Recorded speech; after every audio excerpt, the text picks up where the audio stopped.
Aloha, I'm Jacob Shafer, editor at Maui Times, and I'm here with Nara Boone, candidate for the Makawao Haiku Paia County Council seat, and we're going to walk story. Right Thanks on. for joining us, Nara. Yeah, thanks for having me. All right.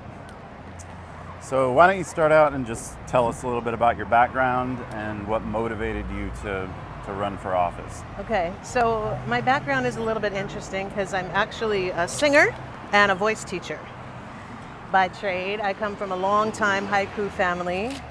My mom was one of the main midwives here on Maui for close to 40 years. Okay. I also teach in the schools. I teach singing in the schools and music in general. And I am running because members of the community asked me to run. My family in general has a long history of just helping the community, and I feel like this is an extension of that.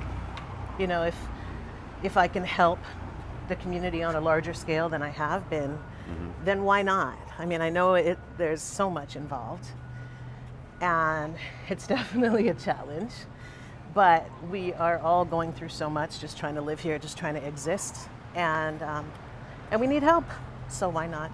Yeah. So you mentioned what we're going through. What would you identify as a couple of issues specifically affecting your district, but obviously the island as a whole as well, that you feel you can really make a difference on in the council? I think our quality of life is the biggest thing. It's everything. It's the cost of living. It's housing. I'm looking for a house. I've been looking for a house for months and I can't find one. You know, I'm a family of 5 with pets. Yeah. It's nearly impossible to find anything that I can afford. Right. And so many people are in the same boat.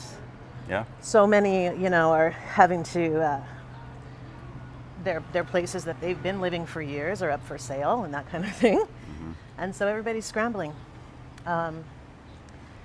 So what would be a couple of specific policy proposals or Yeah. things that you might try to push through? So one that I really feel strongly about is we already have this cap on hotels and Airbnbs.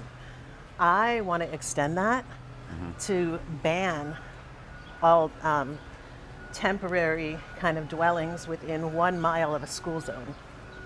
My sisters right now have Airbnbs on 3 sides of them, and they're like less than half a mile from Haiku school. You know, those could be for our families. Kids could walk to school, parents could save on bus fare and save on gas, and everybody could be healthier. And so that's a big one for me. I'm really worried about our families.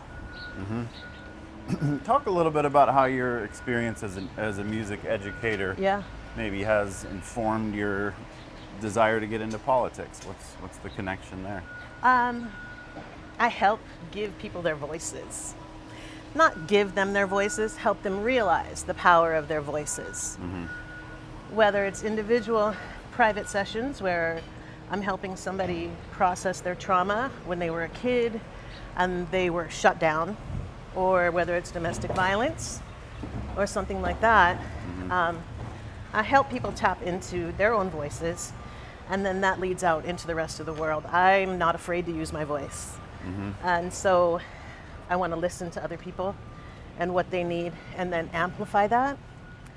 The other thing that I do when I teach in the schools, it was actually really moving this past year, was when I went into the school, the teacher warned me that there was a special needs kid that would not participate. And I just accepted that. And then within 5 minutes, he was on the carpet with everybody else, singing the loudest, hitting the highest notes, you know, doing all the stuff and reminding the other students of what the lyrics were. It was so powerful to me. There are different aspects of who we are as a community, and we need different people in the council to tap into those different personalities and different types of people. Yeah. Okay, well, thank you so much, Nara, for joining us. I really appreciate it. And thanks for having me. Yeah, absolutely. Aloha. Aloha.